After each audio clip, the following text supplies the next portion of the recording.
پھر لوگ اسے استعمال کریں، جیسے کنگا ہے، تیل ہے، اسی طرح پانی ہے، اس طرح کی چیزیں کمرے میں رکھ لیں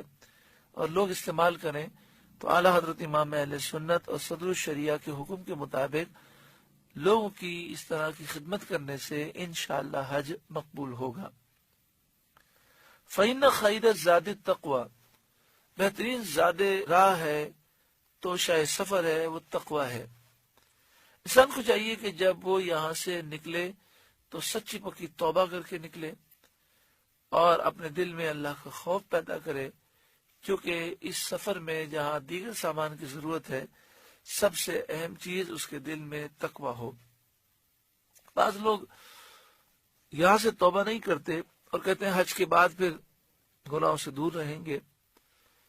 تو اللہ تعالیٰ نے اتنا مبارک سفر عطا فرمایا، تو جانے سے پہلے انسان سچی پکی توبہ کر کے جائے۔ کسی کا قرضہ لیا ہے تو وہ واپس کر کے جائے،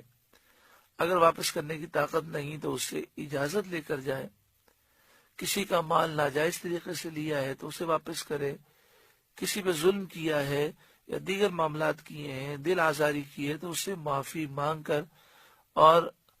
صلح و صفائی کر کے جائے۔ وَاتَّقُونِ يَا أُولِي الْأَلْبَابِ، اور اے عقل مندو مجھ سے ڈرتے رہو۔ لَيْسَ عَلَيْكُمْ جُنَاحٌ أَن تَبْتَغُوا فَضْلًا مِّن رَبِّكُمْ،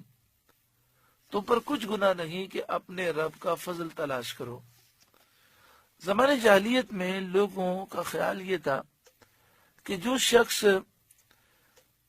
حج کے دوران کوئی بزنس کر لے، کوئی چیز بیچ دے تو اس کا حج نہیں ہوتا۔ تو یہاں فرمایا گیا کہ تم پر کچھ گناہ نہیں کہ اپنے رب کا فضل تلاش کرو، یعنی حج کے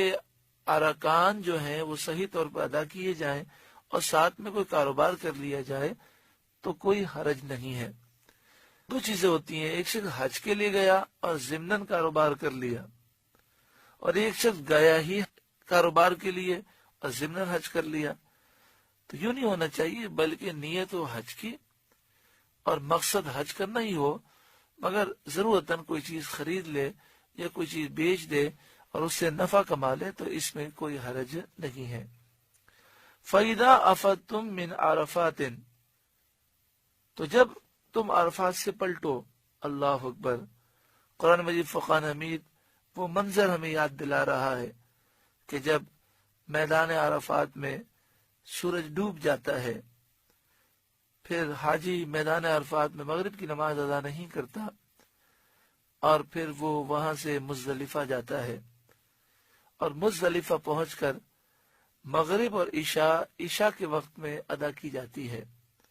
اس کا طریقہ کار یہ ہوتا ہے کہ اذان دی جاتی ہے، اقامت کہی جاتی ہے، اور سب سے پہلے مغرب کے 3 فرض پڑھے جاتے ہیں، اور پھر فوراً جیسے ہی سلام پھیرتے ہیں فوراً کھڑے ہو جاتے ہیں اور عشاء کے فرض پڑھتے ہیں، پھر مغرب کی سنتیں، پھر عشاء کی سنتیں، وتر، نوافل وغیرہ پڑھے جاتے ہیں۔ مزدلفہ میں رات کا قیام ہوتا ہے، کنکریاں تلاش کی جاتی ہیں، شیطانوں کو مارنے کے لیے کنکریاں جمع کی جاتی ہیں، اور اس میں افضل یہ ہے کہ کنکریاں کھجور کی گٹلی کی سائز کی ہوں اور انہیں لے کر دھو لیا جائے اور دھونے کے بعد سکھا لیا جائے۔